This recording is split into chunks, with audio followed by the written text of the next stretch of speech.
Welcome to the Think Wildlife podcast. I will be interviewing Koustubh Sharma. He's a renowned conservationist and biologist who has worked extensively across Central Asia and the Indian Himalayas to study the coasts of the Himalayas, the snow leopard. We talk about various threats of the snow leopards in India and also what is being done to conserve these magnificent yet very elusive creatures. So, Thank you. what got you interested in working with snow leopards? Well, honestly, it was a very organic interest. Uh, had never been to the snow leopard habitat. I'd never been to the mountains.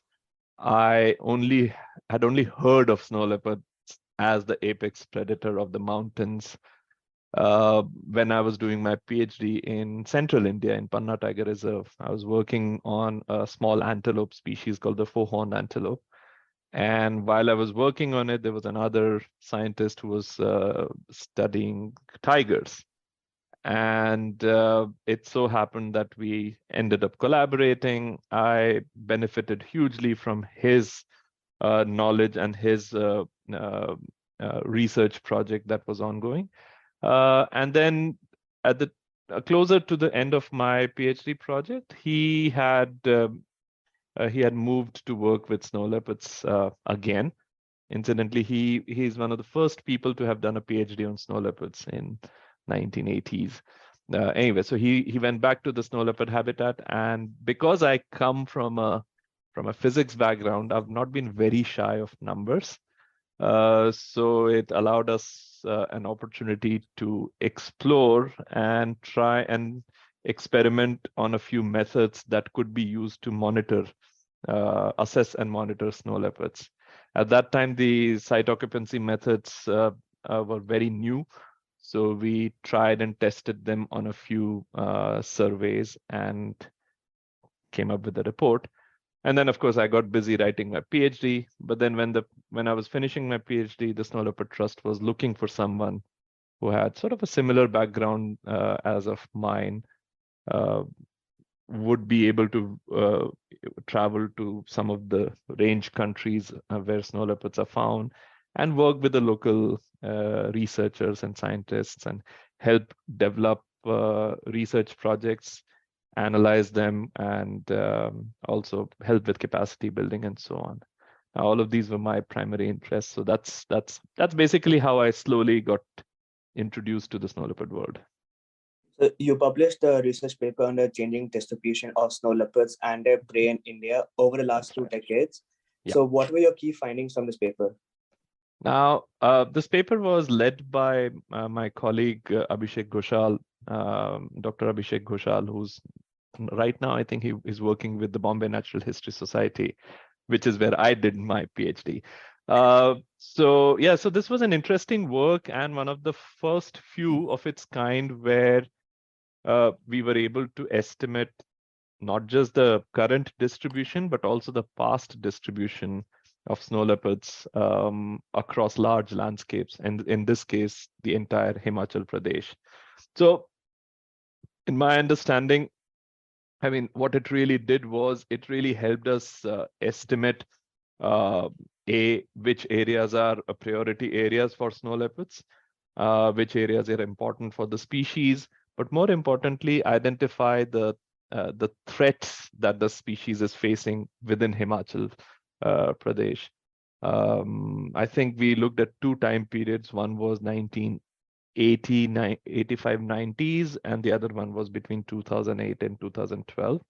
So it gave us a very nice perspective of how things may have changed, how the snow leopards may have gone locally extinct in a certain areas, um, or their ranging or the site use must have restrained in a few areas, and how they may have expanded in a few. But to me, I think the most critical finding from this work was when we were able to assess the threats the species is facing, which indicated uh, like free ranging dogs, illegal hunting, wildlife trade as some of the key threats faced by the cats. And in another paper, you studied the diets of snow leopards and gray wolves in Kyrgyzstan. Yes. So what were the major findings of this paper and what are the conservation implications? Yeah. So I'll start with the conservation implications, in fact, the research implications of this paper, which to me were very special. Uh, Now, in the field work that was done in this case by my colleague Kuban, who's the director of Snow Leopard Foundation in Kyrgyzstan, he collected scats across a large landscape in the Tian Shan Mountains in Kyrgyzstan. Now, he collected several scats that he believed were snow leopard scats, tagged them, and stored them. And then he also collected several scats that he believed were wolf scats. Now, Kuban has many, many, many years of experience of being in the mountains. He's been he's one of the most experienced uh, field researchers in the region. And what was really remarkable was that when Kuban himself went and analyzed these purported snow leopard scats in the genetics lab, he found a substantial portion of what he thought were snow leopard scats were wolf scats. Some were other species as well. But even more interestingly, some of those cats that the team thought were wolf scats turned out to be snow leopard scats. Now, what it really tells us is that it's extremely important to investigate or to do at least that first level of screening of species that a scat belongs to before doing the diet analysis. Now, imagine if Kuban was not doing the genetic screening, he would have ended up with a mixed bag of snow leopard and wolf scats, and whatever the diet distribution he would have found, we would have said this is the snow leopard diet. And whatever we would have thought were wolves' cats, we would have assumed that this is what the wolf's diet is, which would have been incorrect. So I think this particular paper really highlights the importance of uh, uh, of doing genetic screening for these fecal samples that you collect from the field to do diet analysis. You really need to make sure that it's coming from the species that is of your interest, because even some of the most experienced people can sometimes get confused. So that is one of the most important research implications, apart from the findings, which was quite remarkable in many ways. One, that snow leopards and wolves have an overlapping diet. In fact, it really allowed us to assess, which is the most important prey, and then what are the relatively less and less important prey for snow leopards and wolves. But then for both the species, there was an overlap in their diet. And again, another interesting feature of this paper was it identified marmots' role as uh, as a as a snow leopard diet, which is usually undermined because marmots are only out in the summer; they're not out in the winter. And also, in many parts of the snow leopard habitat, there are no marmots whatsoever. So that really was an interesting assessment and finding. And again, I mean, as a research paper from this beautiful country, I think it was a fairly important contribution to science. So, how is climate change impacting snow leopards? Yeah, now that's an important question. I often start by saying that climate change is not a threat to snow leopard, it's a mother of all threats to snow leopards. Now, as a species, the snow leopard might be resilient enough to tolerate a few degrees of a variation in overall temperature. I mean, we're talking about a species which lives from minus 40 degrees Celsius in parts of its range to plus 40 degrees Celsius in other parts during certain seasons. It can live in these extremes. It does live in such extremes.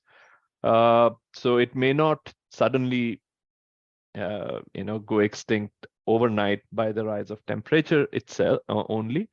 The vegetation changes may happen slowly and over time. So it may take several decades for the vegetation changes to take place. But what will affect a species like the snow leopard, which is also an apex predator in these mountains, is how humans respond to climate change. Now, we all know the number of flash floods are going to increase, the number of extreme winters, uh, or the frequency of extreme winters is going to increase. Uh, the the amount of water that precipitates in a short period of time is changing dramatically. Several seasonal patterns are shifting so much that a lot of these herders and farmers in these in the snow leopard habitat, or who depend on the snow leopard habitat, are finding it extremely difficult to continue the ways of life. So many of them are now required to move closer to the snow leopard habitat, or closer to those habitat which they were earlier not visiting. Many of them will have to change their pastures and herding practices altogether. And then with the extreme winter killing many livestock, as if life is not already difficult, it will make even more difficult for some of these people, and it may then have a direct impact on their tolerance to a predator, which is of course in direct conflict with their livelihood. Uh, so in the current form, like snow leopards predate on livestock as and when they may get an opportunity. Now, with that, what is likely to happen is there could be greater conflicts, there could be lesser tolerance, and that is the kind of impact which a large predator like a snow leopard will get very badly affected by. So I think that's where the climate change is going to be, to have this multi-pronged impact, where it the prominence of that impact will be in how humans respond to these dramatic changes that are already being seen in the area. So currently, how severe is the problem of human snow leopard conflict? As of now, even today, I think it's considered to be one of the primary threats to snow leopards. Uh, Even illegal wildlife trade in snow leopards is primarily driven uh, by conflict. So there was a report by Traffic which identified that it's most likely that the illegal wildlife trade in snow leopards is more supply driven than demand driven. What it means is that there is a herder who's very upset with the snow leopard killing its livestock, or destroying his or her livelihood, and goes and kills the snow leopard. He has a dead snow leopard. He has skin, so he finds someone to buy it, and it somehow recover his losses. And then he finds a buyer. That buyer finds an intermediary. That intermediary then supplies it to the international trade or wherever. That's where the conflict directly contributes to illegal wildlife trade. In fact, drives illegal wildlife trade. But apart from that, and there are newer threats which are coming up, such as linear infrastructure, uh, poorly planned infrastructure, and mines and dams. And what these are doing is that they are posing, another layer of much larger scale of threats. So yeah, I can easily say that's conflict or negative interaction between snow leopards and humans is still one of the primary threats to the species. What are some solutions to the human snow leopard conflict? Now, that's a good question, Anish. The solution to human wildlife conflict is to recognize that it's these people who are the primary stakeholders. They're the primary, um, they're the primary audience you should be addressing if you have to conserve snow leopards. We cannot conserve snow leopards in protected areas. There's less than 4% of the protected areas across the snow leopard range which are big enough to have a viable snow leopard population. So snow leopards will go outside protected area. They're massive home ranges. And when they go outside protected areas, they are likely to get into conflict. Even within protected areas, there is human settlements, so they will be in conflict. So the most important way to deal with negative interaction between humans and snow leopards is to partner with people and co-evolve solutions that can help reduce their losses, help understand the value of biodiversity conservation in those areas, but more importantly, which really help the communities minimize their losses and improve their attitudes or negative attitudes, transform their negative attitudes towards positive, towards these wild predators. So I think the only way and the only effective, the most effective way to deal with negative interactions between humans and snow leopards is to partner with people. Beyond human wildlife conflict, what is being done to conserve snow leopards in India? I mean, as a species which has large ranges, I think snow leopards are found all the way from Ladakh, Jammu and Kashmir, all the way to Arunachal Pradesh, across the mountainous belt.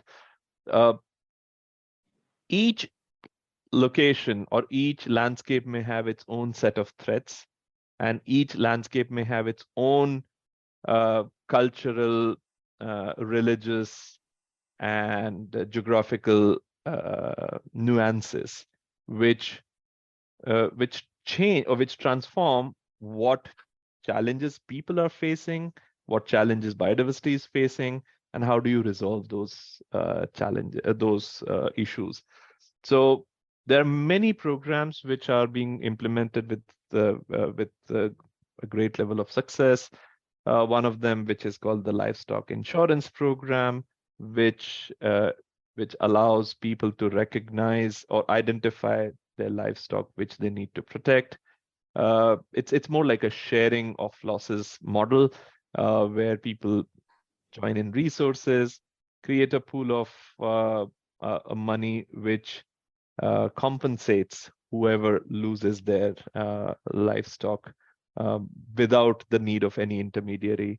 And whatever that pool of money requires to be topped up, this is the job of NGOs and other partner organizations to kind of top it up. In some areas, they're working using tourism as a conservation tool, which brings in a lot of resource in the form of livelihoods and hard money, and it's directly linked with the conservation of the species. Now, I just want to put a rider here that there can be good tourism and there can be very bad tourism. Unless done the right way, tourism can be extremely counterproductive and be detrimental to a species as well as a local economy in the long run.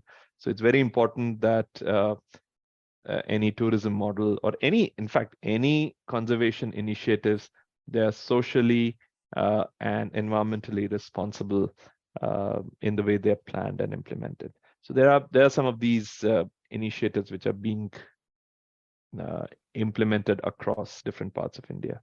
You are also working on the implementation of the Bishkek Declaration through the That's right. Global Snow Leopard and Ecosystem Protection Program. That's right. Yeah. So what exactly is this declaration?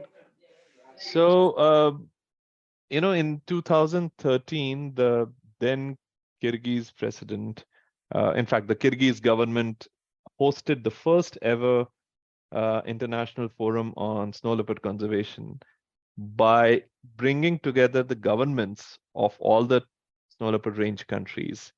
And when these countries came together, they also invited organizations, institutions, individuals who had different levels of expertise in snow leopard research and conservation and so on. So what they did, they came together and they created priorities for snow leopard conservation in each country. Now, as I was just telling you that within landscapes, within a country, you may have variations. Similarly, a threat in Kyrgyzstan may not be a threat in Mongolia, or a threat to snow leopards in Mongolia may not be a threat in Bhutan, and so on. So with the help of these these experts and international and national experts, each country created their national snow leopard and ecosystem priorities.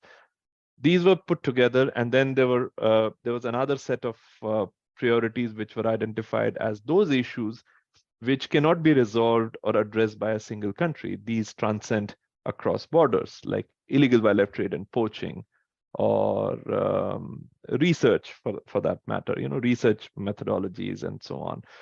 And so these two sets of documents helped identify what is needed to ensure that snow leopards survive in the long term. And what then happened was all this information, this real sea of information, was synthesized into a 2-pager declaration, which is like a blueprint of what does it take to conserve snow, what will it take to ensure snow leopards are not extinct in the next few years. And it highlights a few key issues, it highlights challenges, it encourages countries, it recognizes and acknowledges countries for taking this initiative, because for years, given the small human population and given that there are very few economic development interests, there have been very few interests for economic development in the snow leopard habitat. It's been out of mind, out of sight, out of mind, and it's remained absent from the collective consciousness of people, including politicians.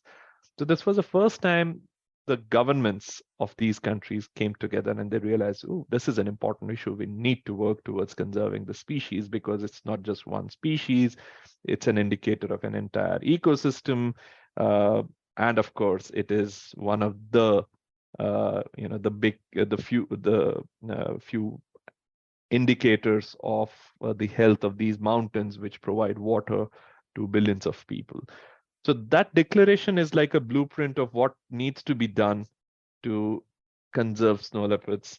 And it provides a direction to researchers, conservationists, multilateral agencies, UN agencies, and so on, to prioritize funding, to prioritize research goals, to prioritize conservation targets. So rather than 10 people pulling in different directions, trying to do different things and saying my work is most important or my work is most important, now everybody is collectively in agreement that, okay, snow leopard conservation, here is what you need to do. If you're doing something which is aligning to these issues, that's going to genuinely support the species in the long run. So that was the goal of that's what this Bishkek Declaration is primarily all about. The important thing here is that it's not a static document.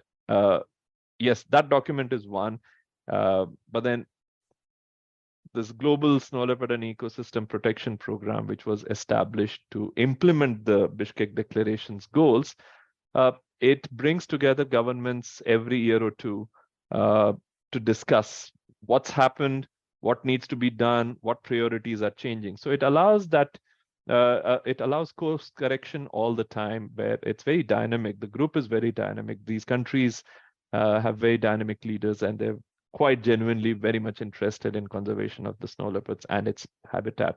And they're all aligning, they're constantly evolving and tweaking and modifying their goals towards conservation, which is very, very, very helpful. So my final question for you is that what has been your favorite sighting of a snow leopard in the wild? So you believe it or not, Anish, my favorite sighting was just about, when the snow leopard was just 2 meters from me. And it was a chance sighting. I think I was in Mongolia, and with a couple of my colleagues and a visitor, we were just walking along a sort of a ridgeline, very short ridgeline. In South Gobi, you don't have very high mountains; you have shorter mountains there. So we were just walking on the ridge line, and I think one of us noticed there was a dead ibex in the little valley. So this colleague of mine, he just walked down to see how fresh or old the ibex kill was, and he went a bit took a bit of a circle around so that he doesn't disturb if there was an animal right there, and he can see it from a distance. It turns out that where we were, and I stood there, I just stood there just in case some movement, I'll be able to see it. Turns out that where I was standing, right below me, there was a little little crevice, and there was a snow leopard sitting right there, which when it saw my colleague walking towards that ibex kill, suddenly thought that, okay, I don't want to be seen, so just climbed up and came right in front of me and had such a funny expression on his face as if the human is there. What are you doing here? Right? Like literally, big round eyes, looked at me with surprise. I still remember the scars. It was a big male, many scars on his face. Looked at me, turned around, and just flared away like a ribbon. I could see its tail flaring and just trotted away. Yeah, those. I think it was 3 seconds or 3 or 4 seconds, but yeah, it's like permanently laser etched in the memory, right? I've heard most sightings of snow leopards, you need to have like a big scope and you'll Of see them from course, like 100 of meters course, away. of course. Ideally, that's how you should see them. Mm, That's mm, how one should hope to see them. This was a chance mm, encounter, and I think I was also lucky that the snow leopard didn't. I mean, they usually are very harmless. uh, they they usually avoid humans, uh, and they're not they're not many. I think there's just one or maybe two recorded incidences where they may have injured a human in trying to escape from a cornered position. But otherwise, they usually avoid any interaction with humans. But yeah, this guy was very close to me, so he could have just given me a bit of a swipe. But no, he decided no, I can run away. I think I was also not intimidating enough probably, and I looked more surprised and pleased to see it than mm. willing to yeah, trouble. So again, thank you so much for your time. Thank you so much, Anish. That's very nice talking to you. If you enjoyed episode 7, don't forget to follow and give us a review on whichever platform you're listening to us on. Moreover, you can also support Think Wildlife Foundation's Alternative Livelihood program by buying products directly from our store. All the revenue will be donated to the local communities producing these projects. As we mentioned in the podcast, human carnivore conflict and human wildlife conflict in general is on the rise. To counter this, alternative livelihood projects will reduce the costs of human wildlife conflicts by providing sustainable and alternative livelihoods to the various communities living in and around Indian forests. This is particularly crucial as over 200 million people depend on protected areas for livelihoods. Bye bye.